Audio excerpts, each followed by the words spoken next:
right, we are live and we're looking into tell me about Will Mandis. So Will Mandis has been writing some interesting tweets. He has been coming across my feed a lot, and he has very interesting tweets. So let's look into him. Investigating Will Mandis. Oh, I hope it picks up the right one. Will Mandis count five. All right, let's see.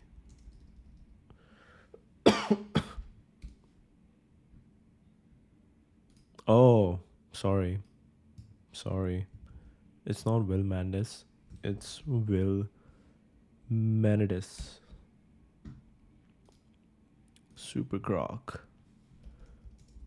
Tell me about Will Manidis. All right, perfect. So let's keep going. Shallow markets and deep cultures. Shallow markets and deep cultures.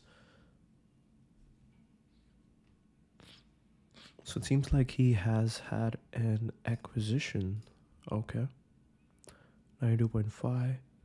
Science has been acquired by Veritime. Together we are going to build intelligence provider for the future of healthcare. Hey, Zoom. Yes.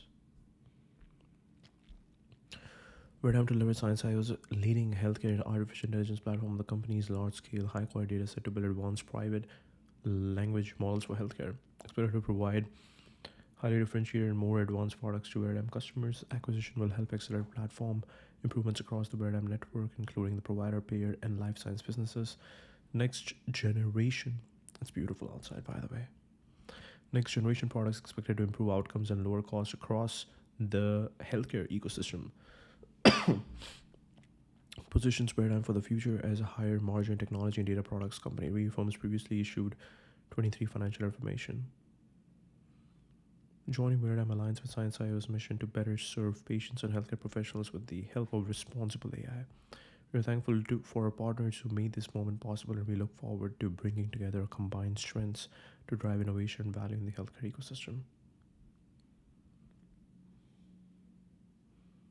Together with Veritime, we will provide new features and capabilities for providers and partners, accelerated by Science.io's differentiated AI platform. The transaction will be funded through cash on hand and is not subject to a financing condition. The purchase price to be paid for Science.io is $140 million in cash, an aggregate of approximately $44 million of which is deferred, and substantially all of which is payable in installments on each of the first 3 anniversaries of the closing date. Natural next step in the strategy our board has been focused on over the past year to drive continued growth across our business units and create outsized value for the data and analytics of our existing business while maintaining our healthy balance sheet and strong cash position will be at the center of the largest platform shift in healthcare as the industry becomes increasingly focused on value-based care while also reducing administrative burden. The board has full confidence in Yin and our president Tom Langen to lead the company through this transformation. 22-mile day in the English countryside.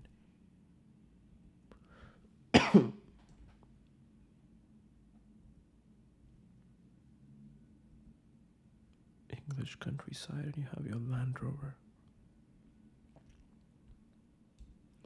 With the exception of museum quality, rareness, antique prices have fallen off a cliff over the past 10 years. You can decorate your home like an 18th century royal with pieces unthinkable 99% of humans across history, but instead you live amongst minimalist IKEA slop.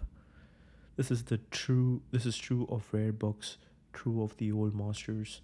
This is true of rare books, true of the old masters. Everything that isn't legible to the interests of tasteless global capital has fallen in value massively. Everything that isn't legible to the interests of tasteless global capital has fallen in value massively. The greatest outputs of human civilization are now open to you. Are you going to let it rot?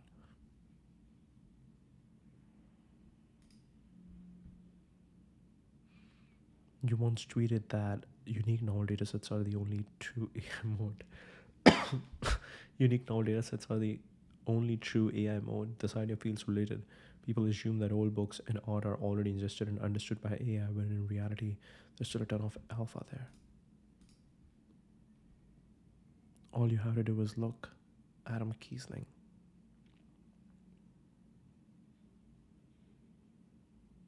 There are four kinds of businesses: tourism, food, railroads, and sales. Hmm. Rare books have been on a tear. This is interesting. Tourism, food service, railroads, and sales. Does Adam have interesting tweets?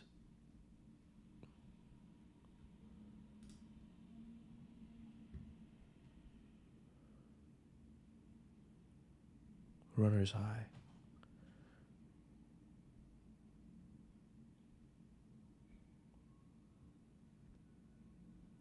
How I would advise my sixth grader here: work hard and quick to do well in the system task, and then use your free time to make actually good things according to your own high standards. The system will never provide sufficient standards, and the sooner you realize that, the better.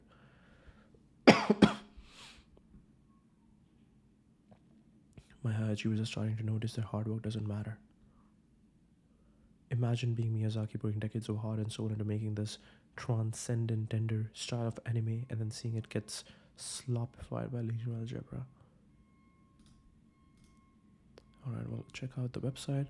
I live in New York, founded Science.io, a language model provider, which we sold to large EMR provider, where I now run AI projects. I spent the last few years walking and investing. You can find my writing here and photos here. Investing. Okay. Walking. What do we have with walking? Okay, Strava. What city is this? Chinatown. Somerville. Boston. Okay.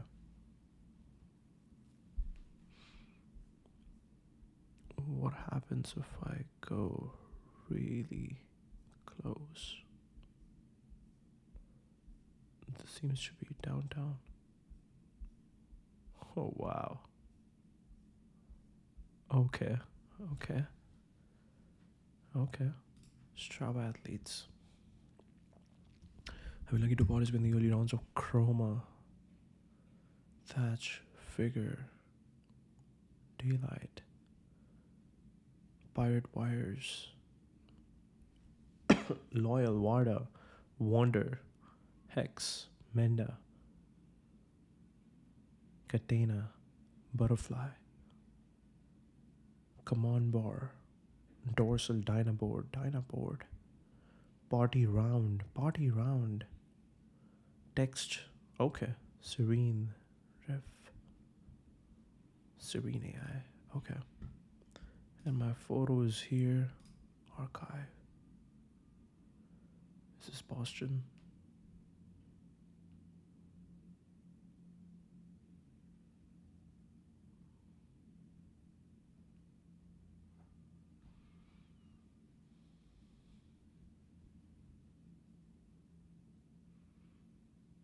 Love cars. This is a gift, not a tip. Don't report. Taxation is theft. This is a gift, not a tip. Thank you for your service. Wow. Very aesthetic. Defender. Yes, yes, yes.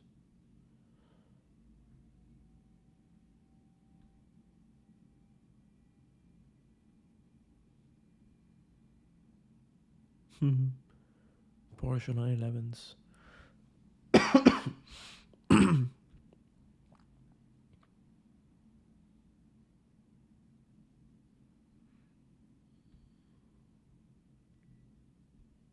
This is SF. This is SF. Escargot. Ciao, baby. La bonne bouche de printemps. under the Shea Johnson,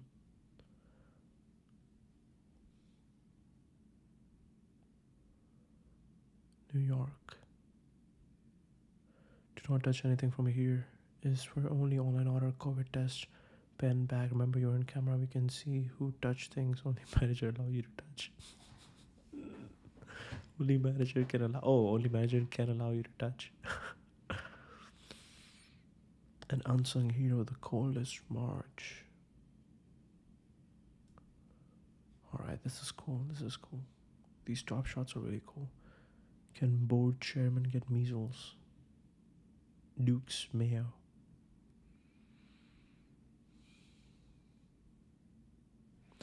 The life so short, the craft so long to learn. The life so short, the craft so long to learn. Wow. The life so short, the craft so long to learn. Essex House. Oh wow, this is beautiful.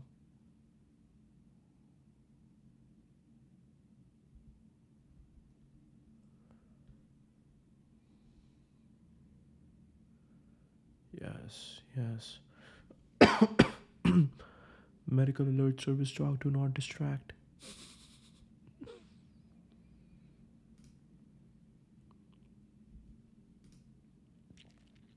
These cars are amazing.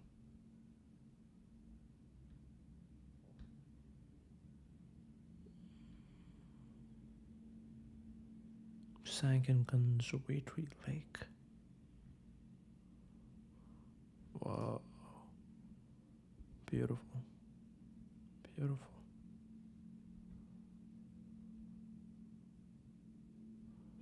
Alright, nice vacation. Oh, wow. C'est bon. C'est bon.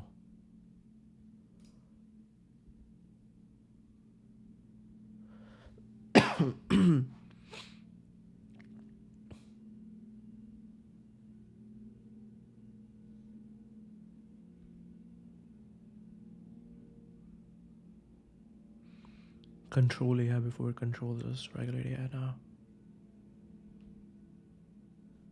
Wow. Okay. We look into investments. Now we'll look into. Where's the writing? Yeah, writing. Writing is here. And let's quickly look over here. Entrepreneur investor in Thiel focused on AI and healthcare technology. He founded Science IO, originally known as Cascade.bio, a company specializing in language models and data solutions for healthcare. Early 25, Science was acquired by Paradigm, a major electronic medical records provider, with Manidis now leads AI initiatives.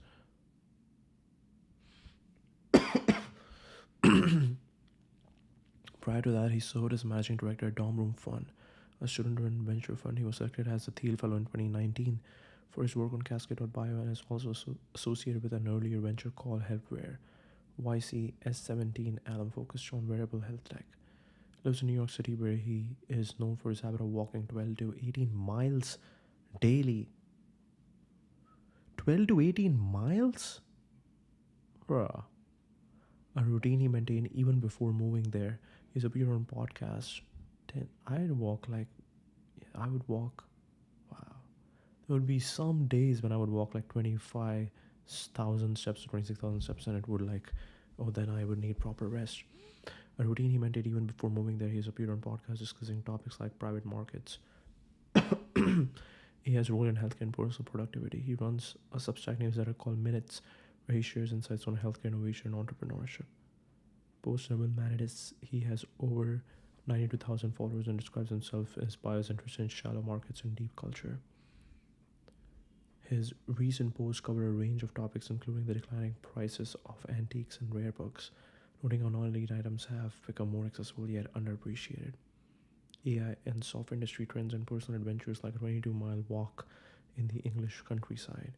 He often engages with posts from tech figures on subjects like startups, policy events, and urban innovations.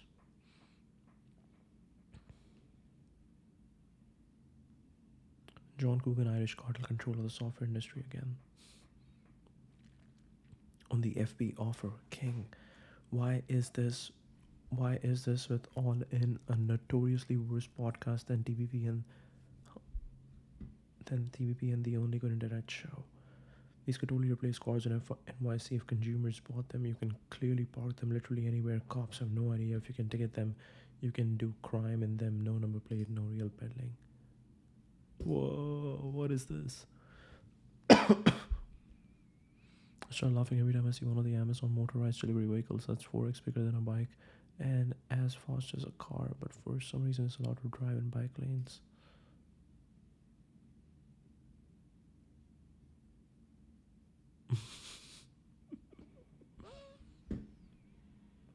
You're going to crime in them, definitely important criteria. Weren't these a direct response to the congestion tax? Oh, wow. Wow. Wow. People are so smart. People are so smart. That's basically Amazon is so smart. But okay, let's go back. It's generally shameful that the information just straight up cloned DBP, and you might be wondering why the information is stored brand and tech would stoop as low to make a low energy clone of the very show that they wrote a glowing profile of just weeks ago.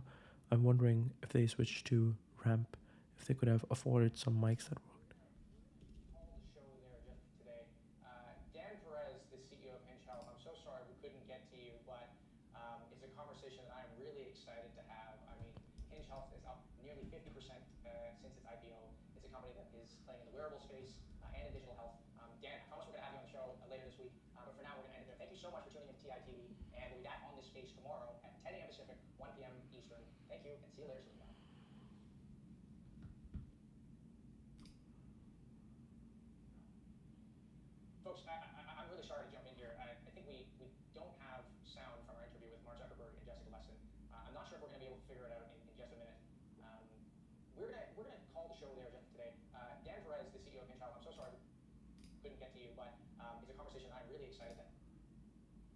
I'm wondering if they switched to ramp, if they could have afforded some mics that worked.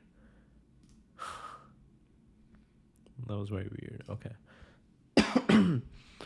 The reason tech has been able to grow so quickly and create so much wealth is that it ritualized a set of norms around corporate governance that are very distinct from what the law actually requires. The second someone defects, the whole ship goes down. We use terms like capital markets and economic regime to distract ourselves from the fact that the vast majority of important and interesting capital flows in the world are between a small set of people that all know each other, live near other, are all in the same group chats. I think it's very, yeah. I think he makes some tiny grammatical mistakes and it's kind of like turns off the entire flow. Okay, but this is very interesting. We use terms like capital markets and economic regime to distract ourselves from the fact that the vast majority of important interesting capital flows in the world are between a small set of people that all know each other, live near other, and all in the same group chats. The markets aren't global, they're highly ritualized social networks of a very small number of live market participants. File the Baker piece edges into this in most important things written in the last decade that no one has read. There is no economy but only the debt to the center, money, capital, and the tributary. What is new is that the commercial transaction is no longer an extension of the originary scene but a minimal model of it. We hypothesize swapping the anthropological vocabulary derivative of central backing with concepts like self-interested individuals and market forces with a new minimal vocabulary derivative of the center. The paradoxical locus of attention that constitutes every social scene, thinking through the center and the transactions human have at the center, reveals the economy as nothing more than an ideological representation or more primary debt relationship at the center, enables us to trace this originary indebtedness to the center through its various manifestations in money, banking, derivatives, succession, and sovereignty.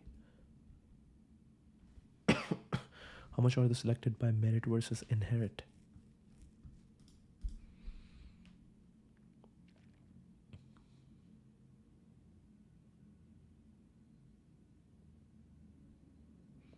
These norms are weird. No other industry, even 1/10 the scale or the stakes of venture, does money flow so freely without verification, only with social trust, nor the presumption of grift not exist. Is behavior that's foreign to even near peers. But this is how tech worked. It was somewhat easy to see why software markets seemed endless. The next hand always had higher stakes, and the number of players were quite small. If you screwed your reputation for short term gain, you were ultimately not choosing to deal yourself out before the pot got big. The issue is social rituals require communal enforcement. As venture got big quickly and the number of scaled players from outside the score group increased, and the stakes for defecting got high. Sure, maybe you wouldn't defect for a few bucks, but for a billion, 10, regardless of the particulars of the venture deal, it's been clear that these norms have been strained for a while. I wrote about this a bit ago, but a lot of the ZERP era crypto was an early defection from these norms, but I think the game is finally over. We have arrived. Internet native deal guys. The great deal makers, CEOs of the last 5 years, Sama, F, what is F, etc., is that Facebook, are playing a very different game from the great deal makers of the past. Eisner, Chambers, the new generation are playing these deals like they are video games, low alpha, high beta, repeated reps, multiple swings at bat, very little concern or pissing off your counterparty because you can roll again. It's craps now, not poker. It's much easier to play like this online than in person. It's not a coincidence that these deals are being structured over signal chats, not over three martini lunches. You can look a man in the eye and retrade the same deal 24 times, but you can do it over signal, especially with deleting messages, information warfare at the micro interaction level. It's very clear that this is working, or at least working for a subset of opportunities. I do really wonder about the longevity. Internet native deal guys, you can look over a man and you can look a man in the eye and retrade the same deal 24 times, but you can do it over signal, especially deleting messages, information warfare, the micro interaction. Now it's very clear that this is working, or at least working for a subset of opportunities. I do really wonder about the longevity. What was the F thing over here?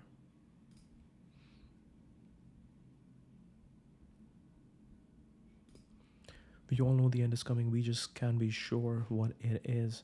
Private markets for the past 2 decades have been a positive sum repeated game.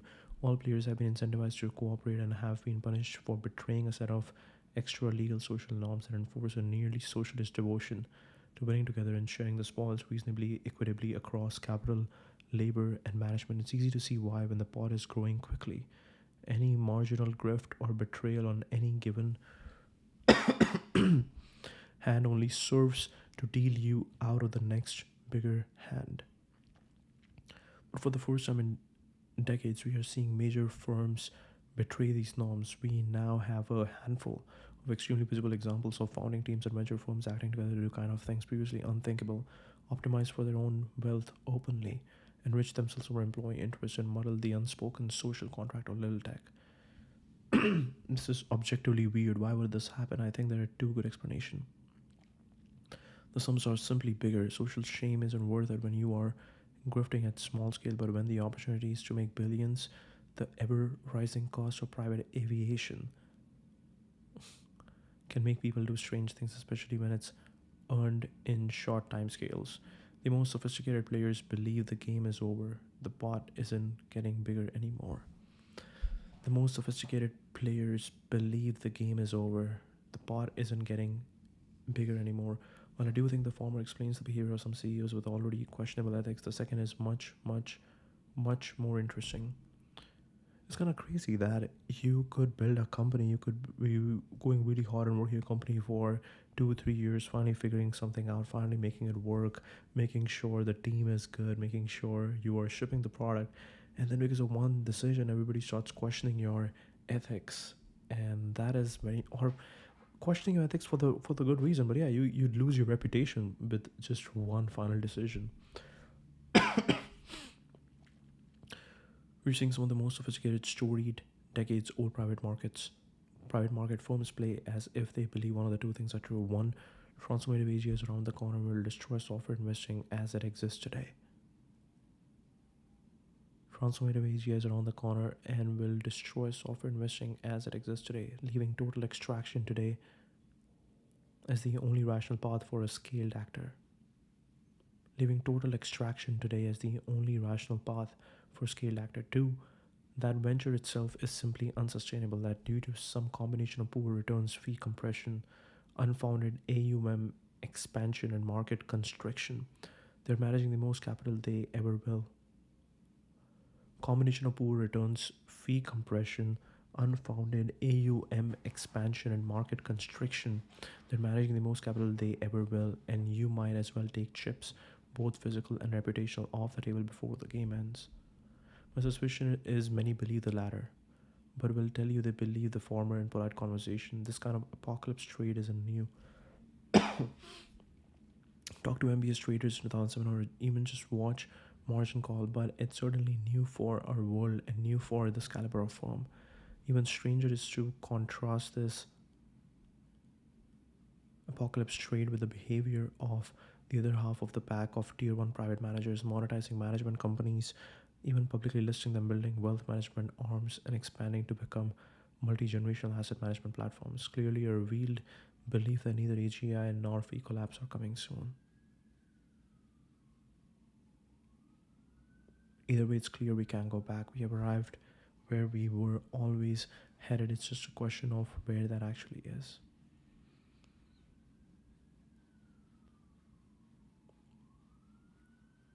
Transformative AG is around the corner and will destroy software investing as it exists today, leaving total extraction today as the only rational path for a scaled actor. Two, that venture itself is simply unsustainable, that due to some combination of poor returns, fee compression, and unfounded AUM expansion and market constriction, they're managing the most capital they ever will. And you might as well take chips, both physical and reputational, off the table.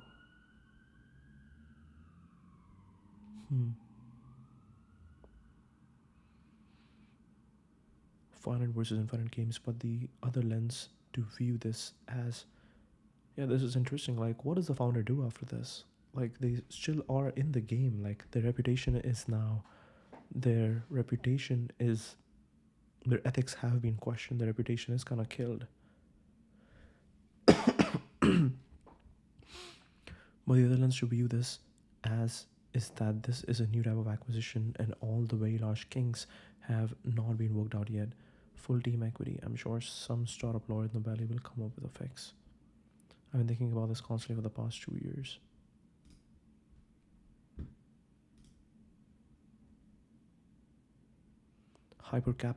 Capitalism and the AI talent wars.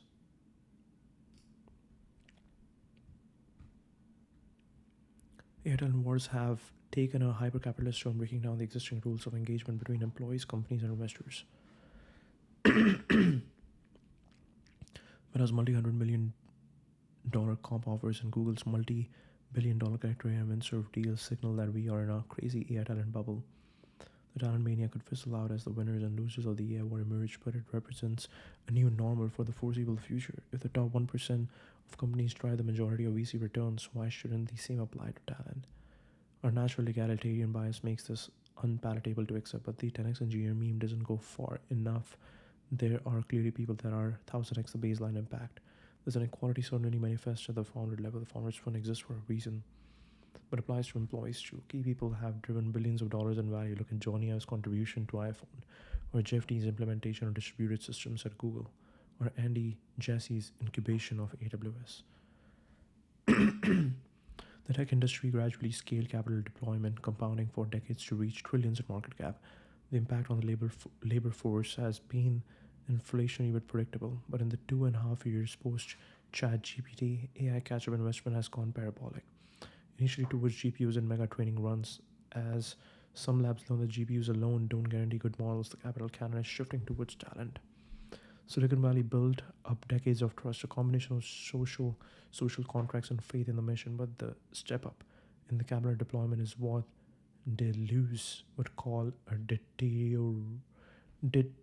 deterritorializing force for both companies and talent pools. It breaks down the existing rules of engagement, from the social contract of company formation to the loyalty of labor to the duty to sustain an already working product. The conflict rules that investors used to follow. Trust can no longer be assumed as an industry baseline. The social contracts between employees, startups, and investors must be rewritten. In the age old tension between mission and money, missionary founders must prepare themselves for the step function increase in mercenary firepower. In the age old tension between mission and money, missionary founders must prepare themselves for the step function increase in mercenary firepower. Hyper-capitalist AI talent wars will rewrite employment contracts and investment norms, concentrate returns, and raise the bar for mission and capital required to create great new companies. Compute leverage, demand urgency, supply constraint, discovery, negotiation, pricing, or tension.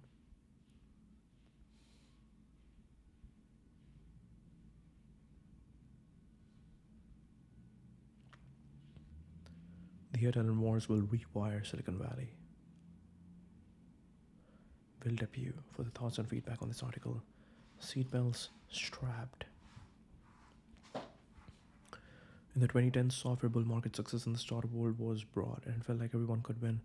Anyone could start a software company or at least join invest in one. That is still somewhat that's still somewhat true. Lots of people have built multi-million-dollar ARR AI businesses in short order.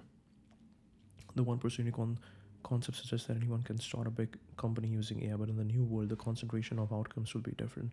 Both at the talent and company levels, fewer companies getting more funding and revenue, fewer employees getting paid more. Only the fiercest founders and strongest missions can offset their inflection in mercenary market forces. Hires usually avoid attention, but splashy nine-figure researcher offers draw significant public interest. There's a human bias against accepting singular winners. It doesn't feel fair to have few people run away with big markets. There is something uniquely unstable about a more uneven distribution of success. The French had a uniquely high Gini coefficient before the revolution. The Yemen Italian war is just beginning, raising compensation baselines and labor promiscuity to protect against deterritorialization. I expect new labor dynamics to emerge on both sides of the table. Agents, unions, aggressive non-compete tactics. As the numbers get bigger for talent and companies, all sides need to reimagine the social contract. As the glue holding teams together, company mission matters more than ever. As the glue holding teams together, company mission matters more than ever.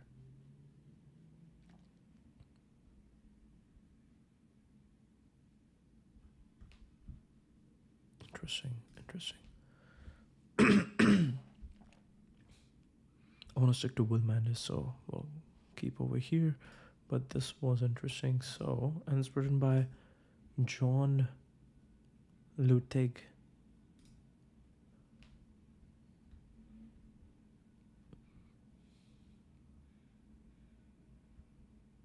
But he doesn't write much. Okay. Hypercapitalism. We'll do a pirate wires as well. Okay. Idea dealer. Pirate wires. Okay, perfect.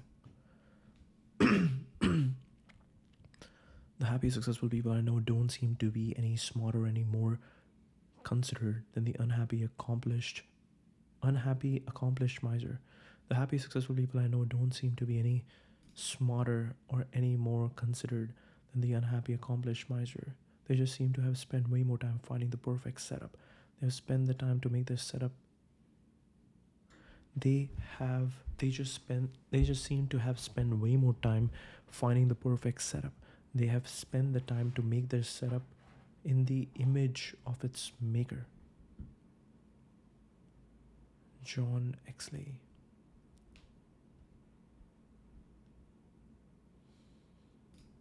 We'll drop a quick message.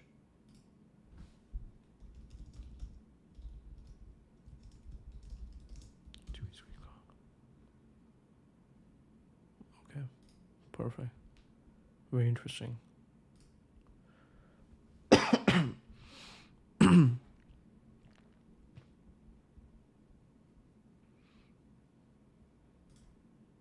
2 weeks without smartphone internet significantly improved sustained attention. The effects were similar to being a decade younger. Wow, wow, wow. The basic trade off of modernity is that you are receiving infinite access to information at your fingertips in exchange for giving up the ability to make sense out of any of it. You'll have infinite knowledge, calories, pleasure, money. It will all be worthless to you.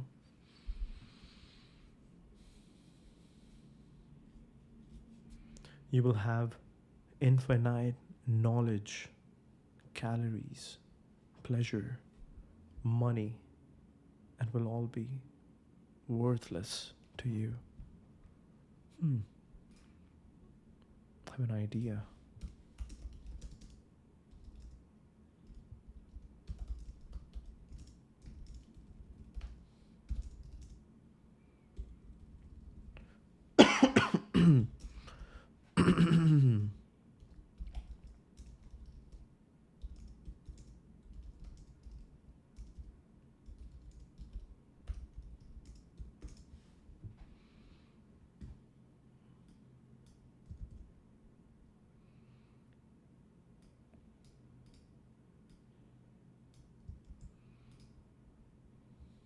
Interesting.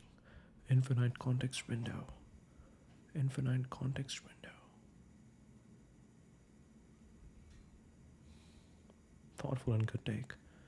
The quote below from Manidis is will is worth the consideration of every venture investor, GP, and LP. Is also quoted the mission of Equidam, making idiosyncratic best out of value, not price, making idiosyncratic ideas more legible for finance.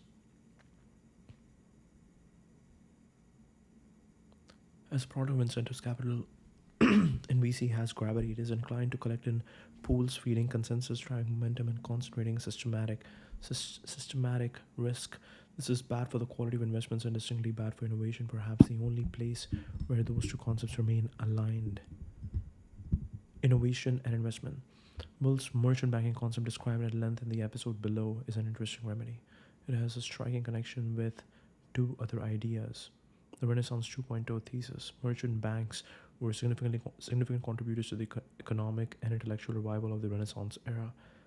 Merchant banks were significant contributors to the economic and intellectual revival of the Renaissance era. They specialized in financing the trade, exploration, and science, which fueled commercial expansion and cultural growth. If technology is propelling humanity into a second Renaissance, as Martin describes, who better to finance it than next generation merchant banks? Hmm. Merchant banks, significant contributors to the economic and intellectual revival of the Renaissance era. They specialized in financing the trade, exploration, and science, which fueled commercial expansion and cultural growth. Anti-mimetics, Naya, fear.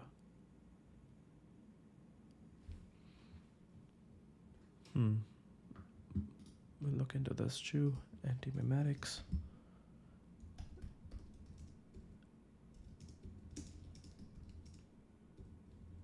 By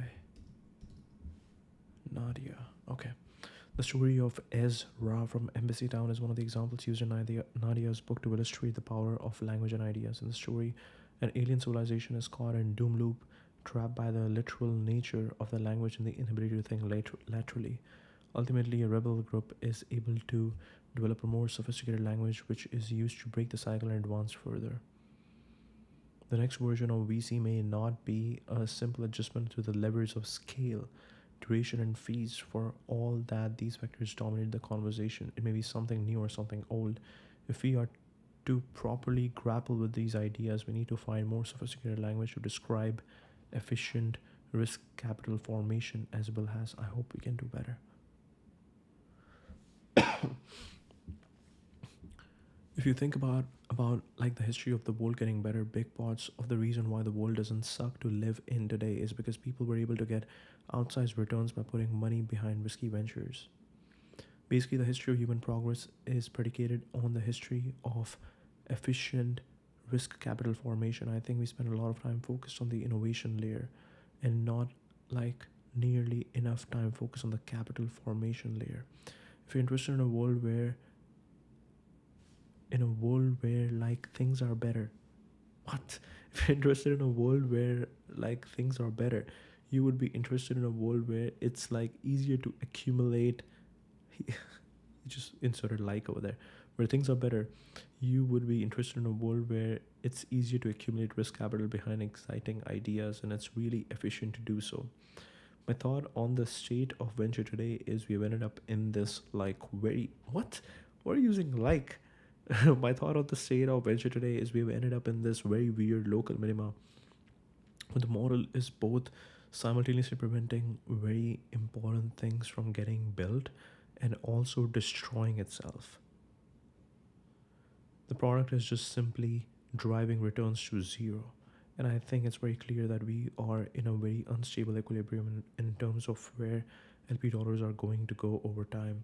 If you care about the future, figuring out how to underwrite risk is very, very important. I think there's a product that comes after venture that looks a little bit like venture. Maybe it looks a little bit like merchant banking that will absorb the vast majority of risk dollars in the ecosystem today and be dramatically better at underwriting highly technical, risky endeavors for the future. Figuring out the physics of that thing really matters.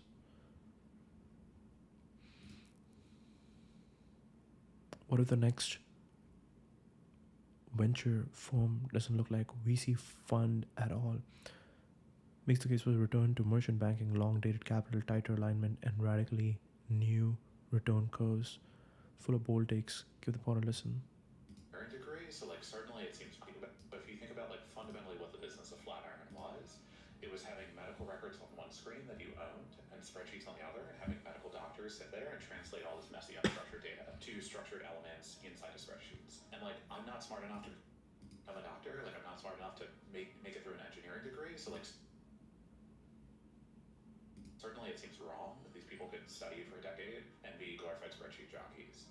One of my grand theses is that models don't matter, data matters. And if you take the long view of that thesis, you're going to want to end up inside places that have robust access to workflow and robust access to data. Can I dig in on the AI component? I'm curious how much, maybe it was machine learning back in the day, but how much would you say was AI in the science IO work that you were doing, and then thread it to, if it wasn't there, what should it have been doing then? Yeah, I mean, we were very early on transformer models. Like we were taking generative models very seriously before I think even internal teams inside of OpenAI were. That said, I think now that we're towards the bleeding edge of scaling laws, I think our thesis was correct. So that you do really want these high trust, very small models for compute efficient for specific use cases.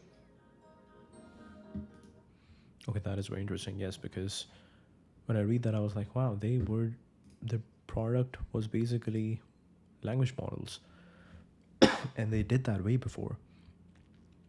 People go to such insane lengths to recruit mystical experiences to understand the world themselves, when everything that's good and true and eternal in the world is immediately accessible to you after a nice 45-minute walk in nature. Chinese Uncle Power chants as you walk.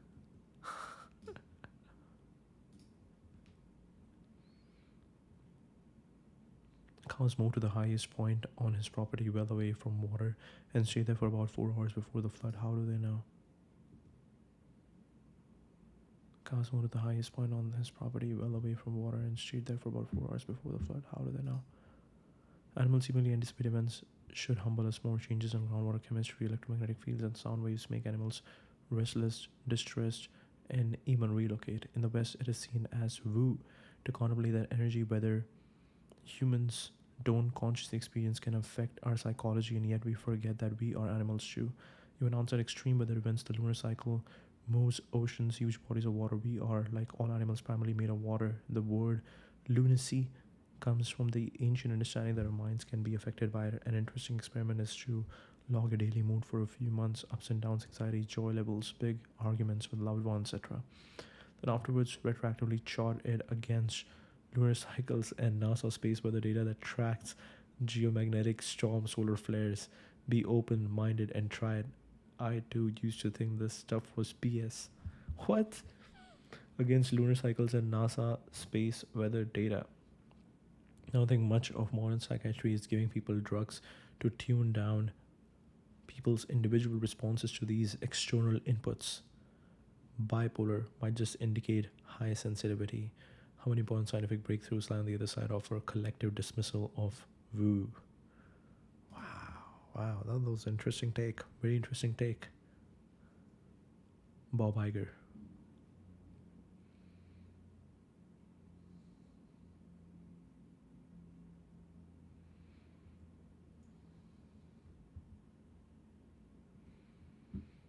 Sun Valley 2025 seems to be the year of the Tide Polo and suntan. The past is a totally different world. Suntan. Incredible photos from 94 Vanity Fair profile of the Sun Valley crowd. Barry Diller, Ted Turner, Bill Gates. Few more. Summer Redstone, Michael Ovitz,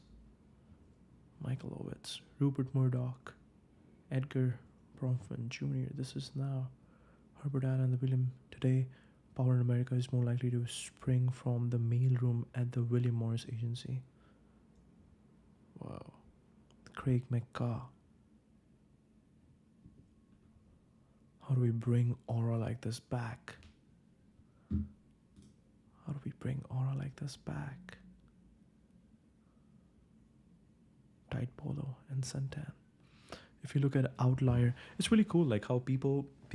It's really cool that once people make money, they really get into aesthetics, and they really get into aesthetics, and they are like, yeah, they're like, oh, you should be learn from what we used to do in the past, and yeah, start collecting art.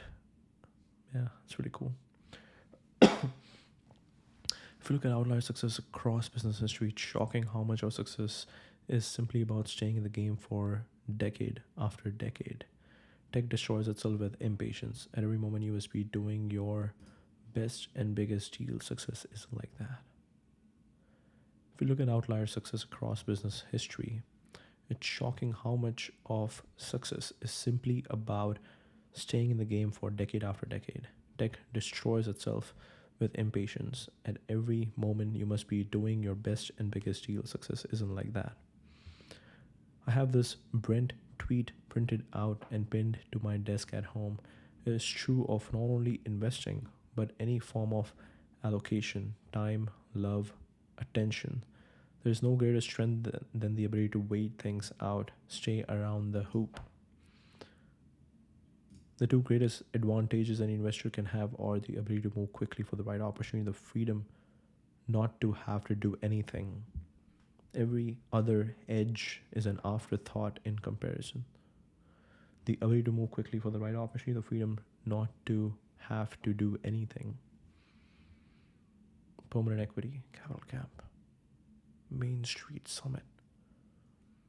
The messy marketplace former atheist who now follows Jesus. Let's see if Brent is someone who you want to dig into.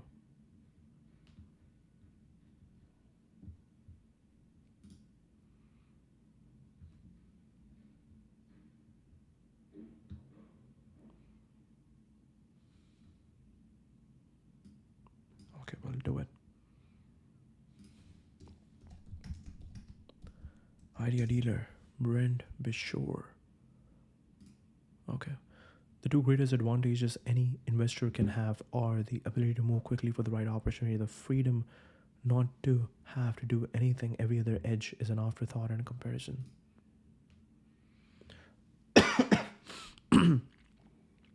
If you look at outlier success across business history, it's shocking how much of success is simply about staying in the game for decade after decade. Tech destroys itself with impatience. At every moment, you must be doing your best and biggest deal. Success isn't like that.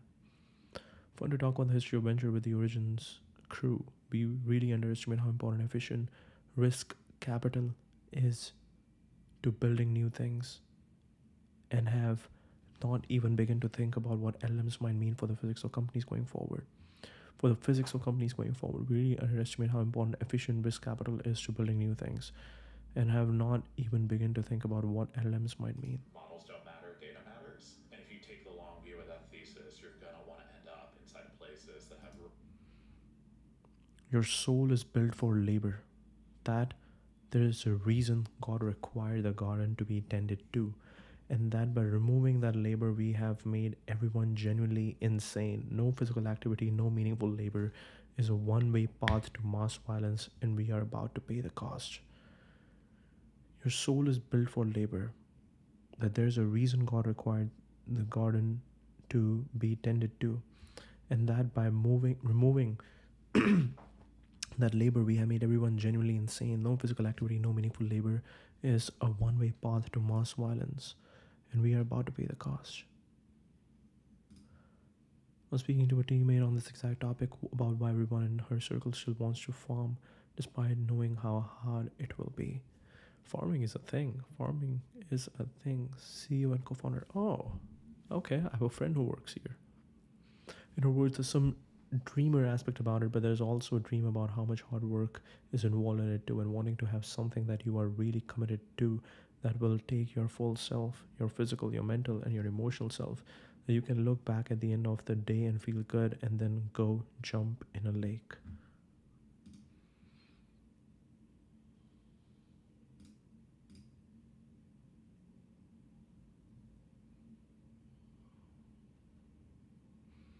If you haven't read the Quaker Agriculture Ministry stuff, you should.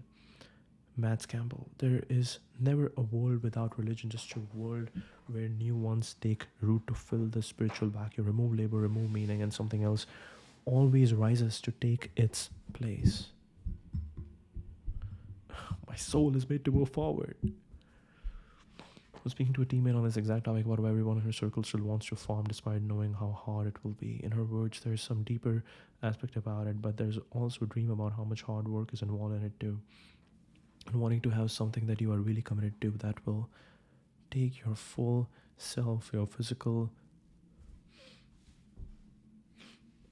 your mental, and your emotional self that you can look back at the end of the day and feel good and then go jump in a lake. Every secret you need to live a good life is within the it is not more complicated than this. Cast thy bread upon the waters, for thou shalt find it after many days. Give a portion to 7 and also to 8, for thou knowest not what evil shall be upon the earth. Wait, I don't know what this language is, but okay, let's try. In the morning sow thy seed, in the evening withhold not thine hand, for thou knowest not whether shall prosper either this or that, or whether they both shall be alike good. Bro. But if a man live many years and rejoice in them all, yet let them remember the days of darkness, for they shall be many. All that cometh is vanity. Live many years and rejoice in them all, yet let him remember the days of darkness, for they shall be many, and they all that cometh in vanity. Rejoice, O young man, in thy youth, and let thy heart cheer thee in the days of thy youth, and walk in the ways of thine heart, and in the sight of thine eyes. But know thou that for all these things God will bring thee into judgment. Wow, that God will bring thee into judgment. Therefore remove sorrow from thy heart, and put away evil from thy flesh, for childhood and youth are vanity.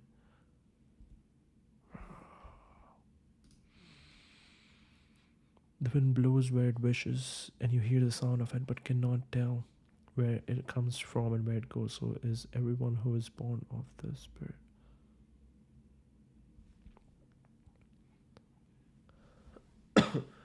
You have to dwell on them and look under the hood to consider the reasons behind them. Whatever your hand finds to do, do it with your mind, for there is no work or device or knowledge or wisdom in the grave where you are going. Whatever your hand finds to do, do it with your might, for there is no work or device or knowledge or wisdom in the grave where you are going. Oh my God, oh my God, oh my God, what are we doing here? Okay. Things end up back where they started. The last 15 years of venture were the exception, not the rule. Zorp and ever-growing internal markets meant that we could believe in a set of collective delusions about the structure of markets and companies that ultimately led to an insane belief that you could generate durable enterprise value by building a nice little widget that you sell first to consumers, then to their employers, and then expand to pleasant little adjacencies and negative margins using product-led growth until public markets or one of the 5 terminal acquirers decided it was worth $5 billion. This came alongside other fantasies that funds should be founder friendly and not involve themselves too much in what companies were actually on in what companies were actually going. That venture was ultimately a services industry much more akin to the concierge desk of the Ritz London than a fiduciary relationship, and ultimately that any of these widgets were defensible at all. The world is now gone and it's not coming back. To figure out where venture will end, you will have to look where it started. This is the 40th century Kleiner Perkins, 40 years, and I wanted to find an original business plan that I wrote 40 years ago and just send it to everybody. And we couldn't find a copy of it anywhere. And we looked and looked and looked and looked. And finally it dawned on me, why don't we call our first big investor? Henry Hillman. He's 95 years old, still goes to the office every day. I'd bet he has a copy of it. Sure enough, he had. We're going to do a different kind of venture capital, but it's going to be hands-on approach with Kleiner and myself deeply involved in it. It's going to be focused on ideas and building teams and not focused on already existing management teams.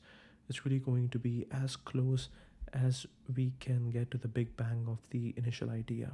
That's pretty much what we did, and then we explained why we were qualified to do this. And Kleiner Perkins is still different.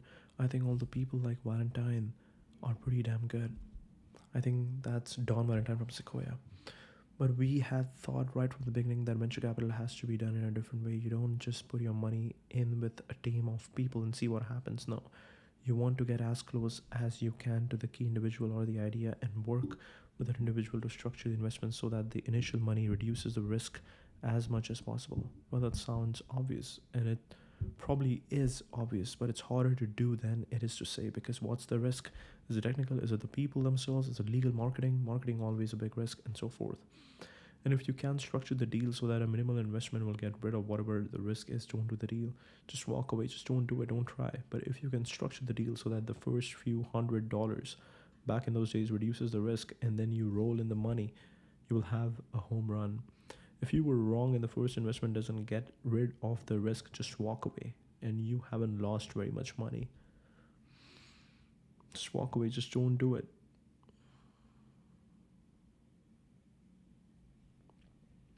But if we can structure the deal so that the first few $100 back in those days reduces the risk, and then you roll in the money, you will have a home run. If you were wrong and the first investment doesn't get rid of the risk, just walk away and you haven't lost very much money. If you just roll in the money and then you find out it doesn't work, you can be out millions. So this is also obvious and so easy to say, but in practice it is hard to do. And also you need an entrepreneur that is willing to go along with it. And so let's say the entrepreneur walks in and says, I need 5 million to do whatever this is going to be, and you say, okay, if you get 5 million, you are not going to own that much of the company. Why don't we do it a different way? Why don't we do it so we'll put in a 500,000 with no commitments for anything following that, but we'll put that 500,000 in, and you won't get too much dilution from our small investment. And then if it works, when we put more money in, we'll put it in at a much higher price. And if you run the arithmetic, if you were wrong and the first investment doesn't get rid of the risk, just walk away and you haven't lost very much money. If you have just rolled in the money and then you find out it doesn't work, you can be out millions. So this is all so obvious and so easy to say, but in practice it's hard to do. And also you need an entrepreneur that is willing to go along with it. And so let's say the entrepreneur, whoa, what just happened over here? Anyways, this was very interesting. It makes so much sense that, hey, this makes sense why seed round are small, because it's like, if you raise a massive seed round, your stake will be diluted and we will lose all the money. So let's make sure the seed round is really small so you can get rid of all the risk without any dilution. And if it doesn't work out, we just lost a little bit amount of money. Something worth noticing about every great investor, every great founder, is that they end up inventing an entirely new set of vocabulary to describe their work. They are all incredible verbal map makers across fields and contexts, really unique skill. In the same way, you can save yourself a lot of time by noticing who is just parroting Buffett Munger, who is just parroting Nick Sleep, parroting Elon, etc. Who is Nick Sleep? Nick Sleep.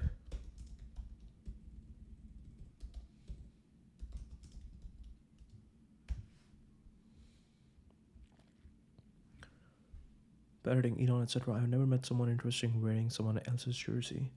Missionary Bay Area culture is downstream from the fact that no one is making money until they build something massive. So everyone is aligned on the mission alone. If leadership is making billions along the way from graft and the equity isn't, you can kiss that culture goodbye. Missionaries, mercenaries are not opposites. They are the same humans responding rationally to different pieces of the life cycle of a company. You want mercenaries on the far end of that curve. My sense is top AI researchers are still underpriced dramatically. Very interesting. The tech industry's new favorite show. Board meetings are making the few great decisions that define your destiny. Our last year of meetings for TVPN have been dedicated to one question and one question alone. What city deserves the first out-of-home advertising campaign? The answer was obvious: New York City. It's hard to find a city so deeply synonymous with the history of our industry, both in atoms, RAMs, aluminum charge cards, and in bits, RAMs. What? And in bits, RAMs, expense management suite that saves you an average of 5% on your expenses. New York City is the Silicon Valley of America. When you are fully funded by ramp, this is how you. I'm surprised there is no ramp over here. Weekdays 2 p.m. ET. Okay. They started 10 to 1, so 11, 12. I don't know what that. I don't know why it's 2 p.m. ET. Basically, only three things have durable value: software distribution, arable land, and feeable assets. Everything else is rounding error. Software distribution, arable land, and feeable assets. Citadel's law: any industry with sufficiently high stakes will end up mirroring the culture of hedge funds. Massive cash comp for the top performers, bid away dynamics where entire teams walk together, extreme litigation of non-competes, hardo work, 24/7 culture, short tenures. We are at most 6 months away from PE style midnight recruiting coming to AI, at most 12 months away from undergraduates pre-interviewing for the job they want after a 2-year stint at a frontier lab because they even start. There's incredible Hawaii Sagaponic bear trade here. It's fun to be aghast when Baliziani or whoever pays 100 million to bring some PM and unknown quantity of the loyalists out of 6 month cooldown, of course, over. But this is actually a much purer expression of the kind of thing that is being attempted in the Wang FB Nikita Z deal. Wow. Wang FB Nikita Z deal. Z or X? Bro, what is happening? This, at the margin, I think makes the capital environment for funding independent big thing AI things much worse. Not worth underwriting a team if you know they can do R&D on your dollar and then walk. In the same way, my sense is fund staking terms got worse, not better, post-part shop. There's a lot of jargon over here for me to understand. I don't think you all understand that as LLMs drive the cost of software development lower, the cost of building literally anything meaningful and getting attention on it will become proportionally more expensive. We are headed for inflated software costs, not deflated. We're heading for a world where neat little workflow software that would previously sail through procurement is now 45 seconds of templates on top of your ERP cloud provider that already has all your enterprise data. The returns to distribution in this world are insane.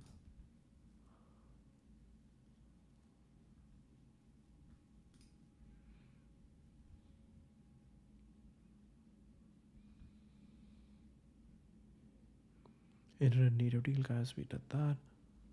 But wait, but God is you're scapegoating God. Basically, everyone underestimates how big of a role office selection plays in the outcomes of companies and the culture. Why raise billions for your AI widget in a white box high rise? Why not rebuild the RIT offices?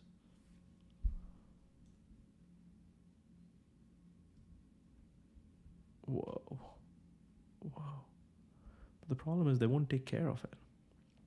There's never been more low hanging fruit just sitting around to improve performance of language models that are being completely ignored because it's not on the elegant mythical frontier of more GPUs, more data, more performance. It is difficult to get a man to understand something when his $100 million in capped salary units depend on his not understanding it. I don't understand this. There's never been more low hanging fruit just sitting around to improve performance of large of language models that are being completely ignored. I think yeah, this is what you can do. You can just like tweet anything random.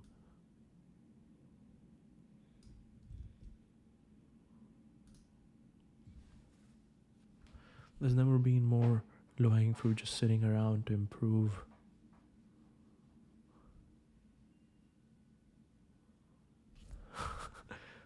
Just post random things and let's see if that works.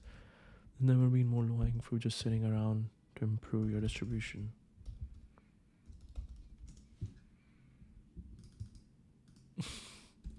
There's never been more low hanging fruit just sitting around to improve your distribution.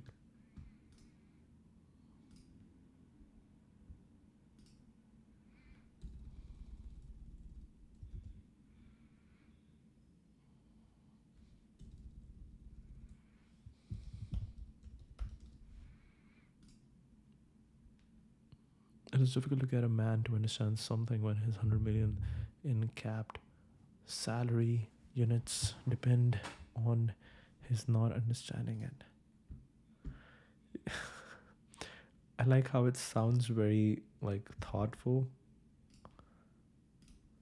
but you can just say anything and a tweet will hit.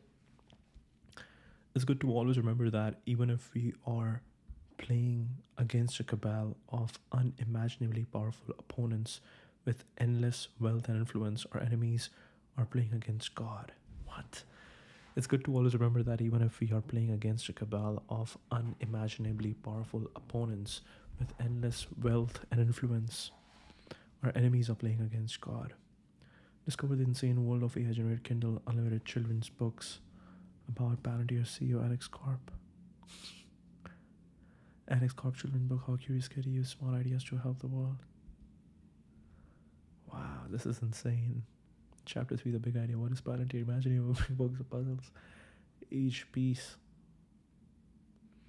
is different and they all fit together to create a complete picture. Now think of a company that helps people put those puzzle pieces together using technology. The company is called Palantir.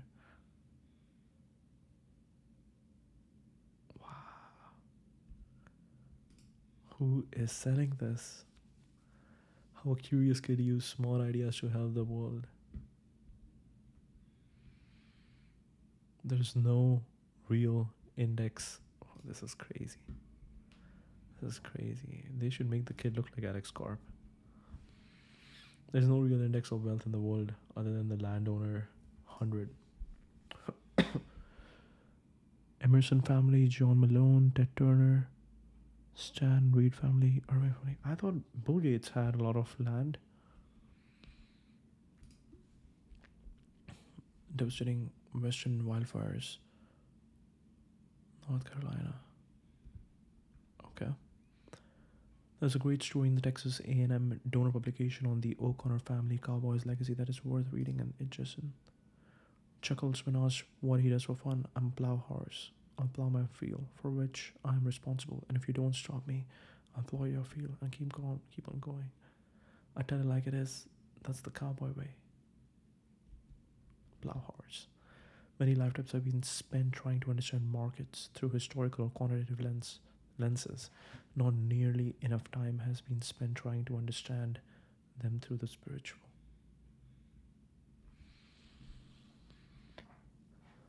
Many lifetimes have been spent trying to understand markets through historical or quantitative lenses. Not nearly enough time has been spent trying to understand them through the spiritual.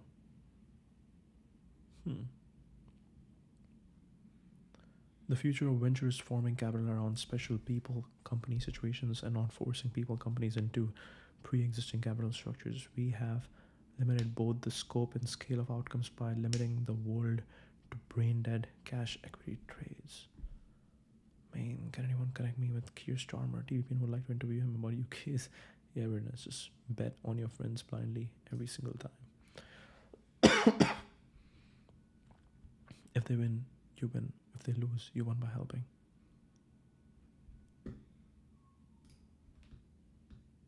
Choosing not to have quits is the real quiet quitting. Wow. Wow, real quiet quitting. Multiplanetary ambitions require multi-generational thinking, but Mars will still be there while humans may not. Choosing not to have kids is a real quiet quitting. Today I wrote for... Let's see if she has interesting tweets. Oh, this is a popular one. Spent her last time like, oh yeah, it's a big one. 2 million views. He then uses P slide making abilities and sent me this today. Hierarchy of a man. Desperation, self-actualization, depressed. A man with no motion, neither has he achieved much of worth, nor has he gotten started. The lifestyle path. Something's better than nothing. Video games, a dog, pickleball, swimming, bowling.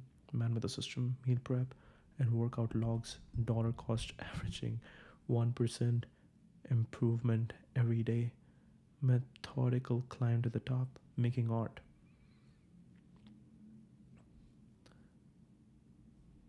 The all or nothing path.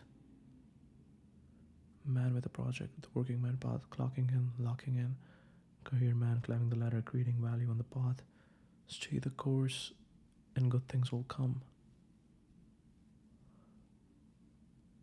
Pay rent, order delivery, Chipotle. Could be worse.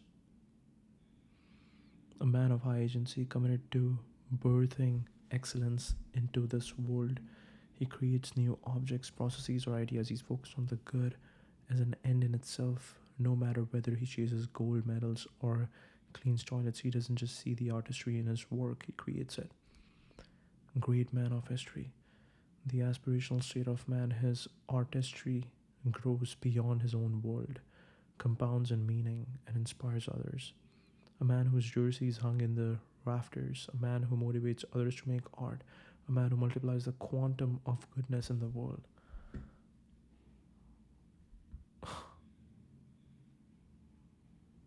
Multiply the quantum of goodness in the world.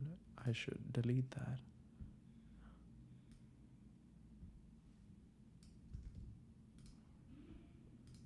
Delete.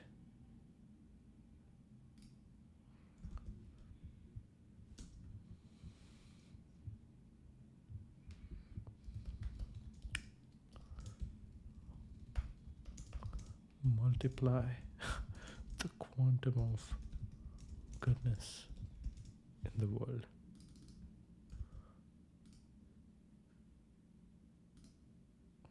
We'll delete this. We'll cost this. Okay.